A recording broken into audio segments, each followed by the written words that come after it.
Hello everyone. তো এটা হলাম আমি সুস্মিতা। তো আজকে আমি শুধু এখনই কথা বলবো, পুরো ভিডিওটাতে আমি আর ভয়েস দেবো না এখন, কিন্তু ভিডিওটা যখন আমি এডিট করব তখন আমি তোমাদেরকে একটা গল্প বলে শোনাবো। কী গল্প জানো? আজকে আমি তোমাদেরকে আমার জীবনের যে পতন শুরু হয়েছিল সেই পতনের সূত্রপাত কোথা থেকে সেই গল্প আজকে আমি তোমাদেরকে শোনাবো।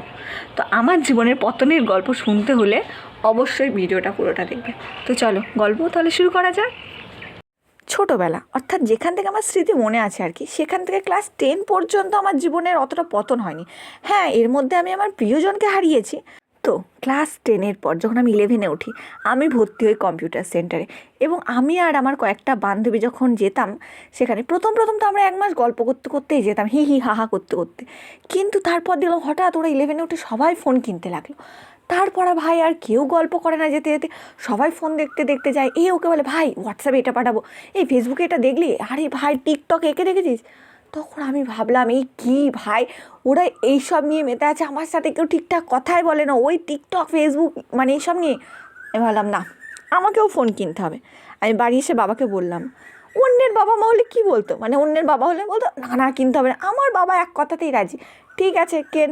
ওই ফোন কিনলাম আমি। তখন আমার পুরো মনে আছে টিকটকের সময় আমি ভোর 4টের সময় ঘুম ভেঙে যেত। কী করতে হবে না, একটা ডাউনলোড করতে হবে ভিডিও, এবং ওটা আমাকে হোয়াটসঅ্যাপে স্ট্যাটাস দিতে হবে, মানে বিশাল একদম বিশাল কিছু প্রমাণ করতে হবে আমাকে যে আমি স্ট্যাটাস দিয়েছি হোয়াটসঅ্যাপে।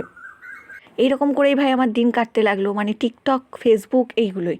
তারপর 11-এ পরীক্ষার সময় আমার মনে আছে শুনতে পেলাম এই একটা ভাইরাস উঠেছে ভাই, এটার জন্য 2টো পরীক্ষা হবে না, পরে আবার দেখা যাবে, যা হবে হবে। ওই যে আমার স্কুল বন্ধ হলো, ওই যে 2টো পরীক্ষা হলো না, তারপর আমার কোনো পরীক্ষাই আর ভাই ভালো হলো না। ওই 11-এ হয়ে গেল, কেটে গেল। 12টা তো একদম মানে বিশাল কোনো ব্যাপারই না, চাপই নেই। করোনা ভাইরাস, সবাই মাস্ক দিয়ে স্যারের কাছে সবাই দূরে দূরে বসে আছি, পরীক্ষার কোনো টেনশানই নেই। তারপরে 12-এ যখন পরীক্ষা দেওয়ার সময় হলো, কেউ বলছে 12 হবে, কেউ বলছে 12 হবে না। ভাই আমি সেই ব্যক্তি যে 12 পরীক্ষা দেয়নি, 2021-এর ব্যাচ। তো 12 না দিয়েই আমি 400 কত নাম্বার পেয়ে গিয়েছিলাম, আমার ঠিক নাম্বারটা মনে নেই এখন। তারপর কলেজে উঠলাম, কী সাবজেক্ট নেব। স্যার বললো তোর মুখস্থ বিদ্যা তো ভালো, ইতিহাস নিয়ে নে। আমিও ভাবলাম হ্যাঁ ইতিহাস নিয়ে নিই। 3 বছর আমি ইতিহাসে অনার্স করলাম, একদম গা ঢিলা দিয়ে, মানে কোনো ব্যাপারই না। ইতিহাসে পরীক্ষার একদিন আগে ভাই আমি পড়তে বসতাম, তাও ঠিকঠাক পড়তাম না। প্রথম সেমিস্টার আর সেকেন্ড সেমিস্টার তো আমরা অনলাইনেই দিয়েছিলাম। থার্ড সেমিস্টারে আমার মনে আছে মুড়াগাছাতে আমার সিট পড়েছিল, CC7 পরীক্ষা ছিল প্রথম দিন। আমি সকালবেলা উঠে পড়তে বসেছিলাম, আর আমার CC7 পরীক্ষা এত খারাপ হয়েছিল, আমি তো ভেবেছিলাম আমি এই প্রথম জীবনে সাপ্লি পাবো, কিন্তু না, ভগবানের দয়ায় আমি সেটা পাইনি। MA তো কমপ্লিট হবে, কিন্তু সবচেয়ে বড় প্রশ্ন, এই যে 5 বছর আমি ইতিহাস নিয়ে পড়লাম, তাহলে ইতিহাস সম্পর্কে আমার ভালো জ্ঞান হওয়া উচিত, কিন্তু এটা না।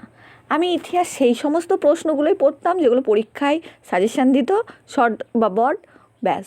আমি যে বই কিনে রেখেছি অঢাল, কিন্তু আমি বই একটাও পড়িনি। তো ক্লাস 10-এর পর থেকে আমার জীবনের যে পতন শুরু হয়েছিল তা এখনও নিজের গতিতে বহমান, কিন্তু এটা খুব শিগগিরই থামবে, আমি কথা দিচ্ছি নিজেকে।